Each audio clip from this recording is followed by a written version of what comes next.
Hello, everybody. I hope you guys are all doing absolutely amazing. Welcome back to another lesson here in the Presence Pillars. Today's breakdown will be all around long form content. So, in the long form content, we're going to be talking about quite a few things. We want to look at content objectives, long form technical posts, long form stories, other long form strategy frameworks, questions, and promos. I'm going to break them all down in today's presentation as well, too. So, before I actually start with the actual lesson, I'm going to show you guys what this all looks like. We're going to be breaking down multiple different types of winners. And then on some of the tweets, I'm actually going to be opening up the actual tweet and I'm going to be breaking it down with you as well too. So let's go ahead and begin. First things first, there are different content objectives. And I feel like many of you aren't understanding this as of right now. All of your content is related back to these three content objectives. The first one is authority. What is authority-based content? An authority-based content is, for example, this one right over here. We are writing a long form post specifically about a result that we brought in, right? People have to see yourself as an authority. People have to see you as you've accomplished something great. This is the way that you're going to get more people to trust you guys. The problem right now is most of you guys are making statements about other people's brands or just a raw statement. For example, here's how to segment your list, or here's how to break down XYZ strategy. If you aren't talking about the revenue that you may have generated or some great result that you may have had, if you have these types of case studies, then you need to be writing these authoritative posts, or else you're not going to be getting the same amount of growth as other accounts. If you have case studies, that is your unfair advantage. You need to have breakdown posts around your authority-based content.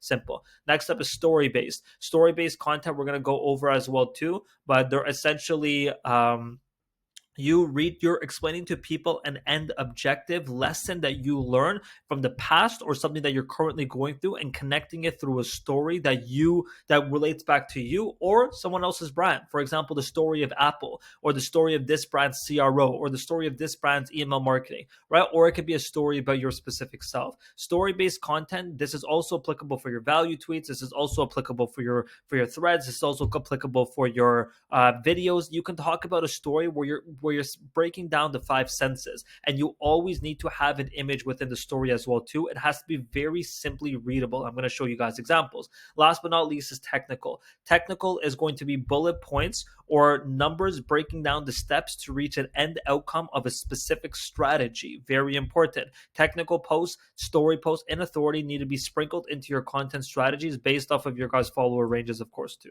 So let's look over some of the actual examples.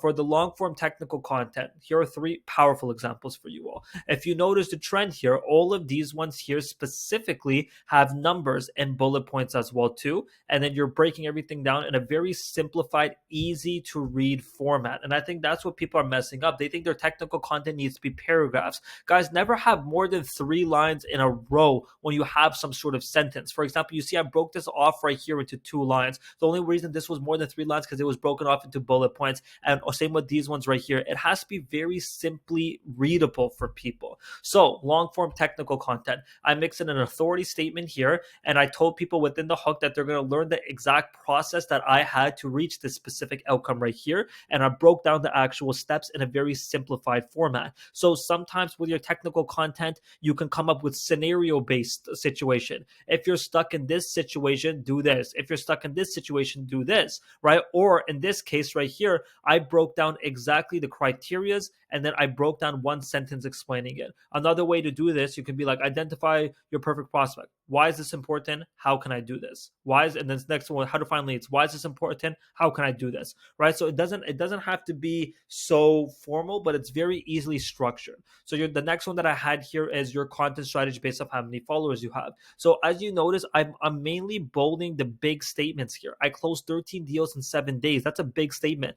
This one, your content strategy based on followers you have, is not a big statement. But if you want to build your audience to start closing 3 to 9,000 deals from X, this is a way bigger statement than that is. I also bold the main headings of every single section as well too. This post would have done a lot better if I explained the situation of what happens when you have less than 1,000 followers. Why is the content strategy different? What should you be focusing on? And then I would just explain everything directly right here, right? Very simple. Now, if you don't see it right here right now, but every single one of these actually has images as well too. 1 image or 4 images. images. 4 images would look something like this. Here are 5 custom funnels they are leveraging to generate revenue and book more calls from their online presence. Save this. So I had resource page, bullet points, and then I would have an image.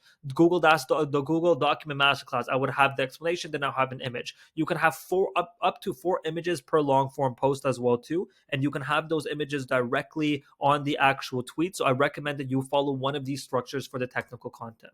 Let's go into long form breakdown content. What are these? These long form breakdown contents aren't what you usually see as a technical breakdown. They're more of analogies or stories or something that you realize. So conversational analogies or, oops, let me go back. There we go. Or analogies, stories, or experiences. So let's go over everyone that we have here. So as you tell, I'm not breaking down specific strategies here. In a video game, to reach the next level, you have to beat the boss. In life, to reach your next stage, you have to beat your own negative self. This is a long form post that is a platitude. That's all it is. I just expanded on a platitude and I made it a little bit more relatable to people with an analogy, and then I had an image that matches it up. You guys should be expanding on platitudes, especially in your morning, to gain momentum with your content throughout the rest of the day. For people to be interested, you should have very platitude style tweets in the morning, not technical and not authority. I haven't really seen results of getting authority or technical in the mornings. I always go in straight with platitude long forms that people can resonate with just to gain some momentum. Then I start posting the actual technical breakdowns from the previous slides. So this is one style that you can do. The next style is realization. This is actually my favorite hook right now. Something I'm beginning to notice, something I've realized. These 2 hooks have been doing so freaking well because it's conversational. So long form breakdown content is a conversational type of long form post about something that you've also realized inside of your industry. Something I realized, some trend that I'm noticing, a hot take that I'm realizing right now. You're not showing the steps it takes to reach a goal. You're kind of breaking down a long form statement is what is going on inside of these types of posts. So I gave a tiny breakdown here, but it's something that I've been realizing that was working at that specific time, and this post did very well. Remember, people want to stay up to date with the new stuff. They want to stay up to date with what is actually working. They want to stay up to date with new trends in the industry, and you should be providing that as the authority and the main go-to person inside of your niche. Next up is a experience-based long-form post. This could have been a story, but I didn't make it into a story. It's just expanded platitudes and bullet points. So I've been in business for 10 years and scaled to millions, lost it all, rebuilt everything from the ground up. Here's what I've learned on my journey. This one did exceptionally well. Obsession leads to solitude. And then I expanded on it. Become a master at many things. I expanded on it. But if you notice, all of these expansions could be their own standalone tweets. I didn't really do anything too complex when I was actually writing these ones right here. I just had a very small hook that was 1 line each, and I expanded on the actual bullet points that are basic platitudes, like drink more water or something like that. It actually has something that people haven't read about, and they're learning through your experience. So this is a long form breakdown, but it's also mixed in with authority at the top. If you notice, authority is really one of my top points of leverage right now. Why is that? Because it's my unfair advantage. I've brought in great results so far. I've generated millions in this specific niche. But so many people as of right now, if you haven't brought those in, that's totally fine. You can just talk about years of experience on your side. But people have to be able to pay attention to you. You can't be like, I've been running businesses since I was 10 years old, and here are 10 lessons that I learned. No one cares, right? What we need to show people is, hey, you've been in business since you were 10, but let's talk about how much money in that time frame I made millions of dollars. You have to talk about the numbers that you've made or that you've generated or the goals that you have, and then you can expand on it as you're going through your journey as well too, so people can connect with you.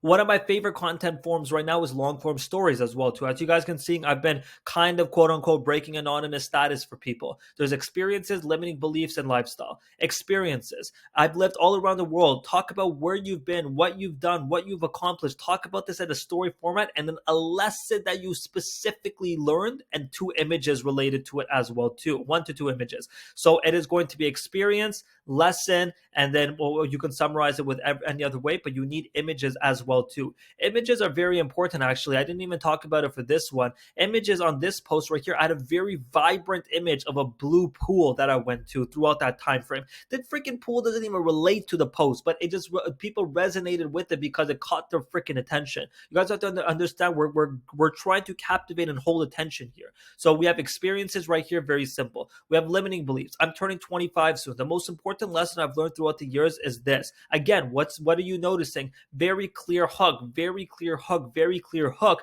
that is telling people exactly what I've experienced or what I'm going through. It's like I'm starting a sentence midway through. I'm not starting it off with saying, here are 6 things that I learned. I'm conversing with people. It's very conversational. The most important lesson I've learned throughout the years has been this, and I expand on it. It doesn't have to be 500, 600, 700 words. It's pretty short, as you can see here, but it's more than 280 characters and an image of myself. And then make friends online and visit them in person. They show you around again, another lesson right here, something that I've experienced with my lifestyle. So you can talk about limiting beliefs that you're overcoming. For example, something that I like to ask my clients right now is, what were you struggling with in business and how did you overcome it? What mindset were you struggling with? What type of mindset were you marinating in for too long that you needed help overcoming and you finally overcame? How did you overcome them? These types of limiting beliefs are things that other entrepreneurs can relate to. If I talk about sacrifice, you could own a freaking restaurant. You can own a bookstore. You can own a oil company. All of us understand that sacrifice is important. So it relates to all types of entrepreneurs. You should be leveraging limiting belief long forms almost every single other day. And I write tweets about these basically daily as well too. Simple. Other long form posts. We have long form strategy frameworks and long form questions. So let's look at these two. My personal brand has generated millions of dollars, and I could only spend an average of 1 hour every day writing. Open up the tab over here, and I only spend an average of 1 day writing content, yada yada. Here's how. I had the image directly here, and then I expanded on the entire post, and then I promoted myself at the actual end of the post as well too. I would change these to actually book a DM now. Shoot me a DM if you want help building your presence or whatever the hell your outcome is on that specific tweet, because that funnel is working way better right now as well too. So that's the way that this tweet looked like. As you can see, I just had the image directly here as well. Let's go to the next one right here. This is a long form question post. Booked a suite at a luxury hotel, meditated at a pool. Again, it's personal life, not experiences from the past. It's lifestyles from the present now. Very different. And at the end of the post, I had how was your day? And I had 2 images right over here. People absolutely love this one. And you should be doing this so you can connect with your followers on a personal level. Your content has to be 50% personal for 50% authoritative and technical. And then the other long form posts. There's long form promos. I'm actually going to record an entire video on this one, guys, so you guys can have a quick glimpse of this. But long form promos are an exceptional way to actually get clients right now as well too. And I just closed I closed 2 deals yesterday off of one, and I have 3 more leads in the pipeline because of it. I'm going to break that one down for you guys in our next video. And then long form videos. By far, as you guys can see, the only other long form inside of this that isn't mine is Brandon, because he figured out the bloody sauce. Long form videos. If I was creating an advertorial for shoes, this is the exact process I'd follow. He had a long form post and he provided a 3 to 5 minute Loom video recording breaking down the strategy and the bullet points over here for initial research. For example, I'm going to open this up for you. Is the actual points are very short. Look at this. Very, very bloody short. You don't have to go too complex with this one. And he does this every single week. One of these every week. And then he has a series every single week as well too, 3 to 5 minutes long. So you should be implementing those types of long forms. Guys, this is our lesson on long form content. If you guys have any questions, ask it in the Discord, guys. Our community is popping and I'm so proud of you all. So many results already. Let's keep on scaling.